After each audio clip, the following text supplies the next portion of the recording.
Hi, I'm Chris Haigh and this is the Fiddle channel, and today we're going to play One Lick 1 Minute number 42.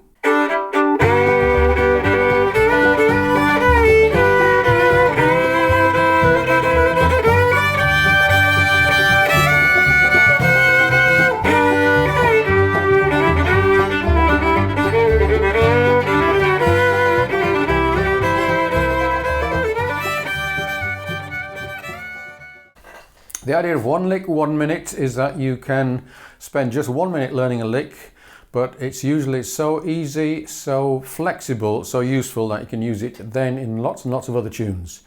As you can see, I have done 42 so far. Most of them are on my Patreon page, but I'm putting a few in public on the Fiddle channel. So this is a specific bluegrass lick, and it's very handy when the 1 chord, in this case a G, goes to the 4 chord, in this case a C. So instead of just going from there to there, it's very nice to have a movement that goes in between those two. And sometimes you will hear this coming from the guitar or other instruments. Sometimes just the fiddle will do it. So it's that kind of thing. So we're going from a G to a G7 and then to the C. So there's various ways of achieving this. The first way, let's go with a G over a B, and then drop the G to a F natural, and also drop the B to a A. So it's 3 over 2, 2 over 1, to 1 over open. So we've gone from G to G7 to C, and it's a smooth movement down. Another way of doing the same thing but slightly trickier is 3 over 2, bring the 2 down, and put your third on the B. So that's a kind of a more sophisticated movement. So you can also do the same going from a C back to a G. So here's a C, there's a G. So going from the C to the G, if you started there for your C, 1 over open, keep the first finger on, put your second finger on as a B flat. Take your first finger off, move your second finger up. So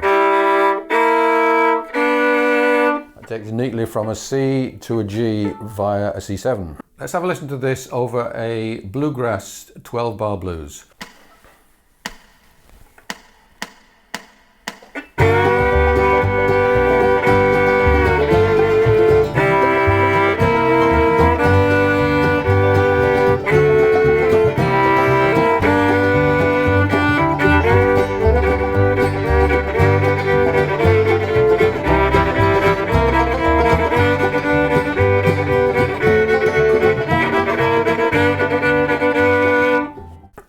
You can also do the same thing up an octave.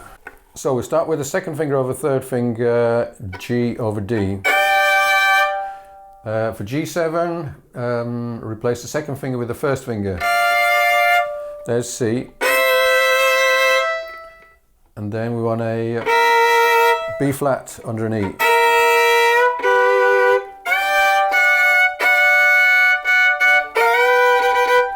Okay, let's try that with the backing.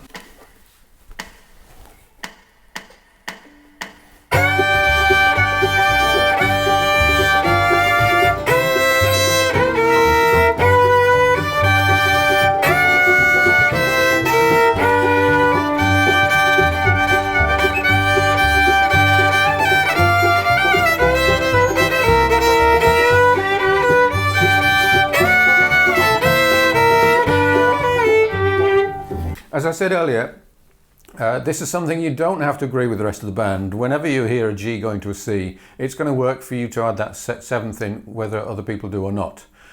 And if other people are putting the 7th in and you don't, it doesn't really matter. So it's kind of an option. And you can do this either, as I did to start with, just with long notes, or you can do it as part of a solo where you just make a little lick out of the movement. And I'll demonstrate this at the end. I used a lot of different two-note shapes here, and getting to know these is a very useful thing, and I do have several videos on this, so check those out. Finally, I'm going to play a little bit of a solo which will involve this lick quite a few times. If you would like a copy of the sheet music for this, then do subscribe, send me an email. If you want to get hold of all of the rest of the 1 lick 1 minutes, and they are growing approximately one a week, then do go over to my Patreon, where you can also get hold of all of my PDFs. Thank you for watching. I'll see you again soon.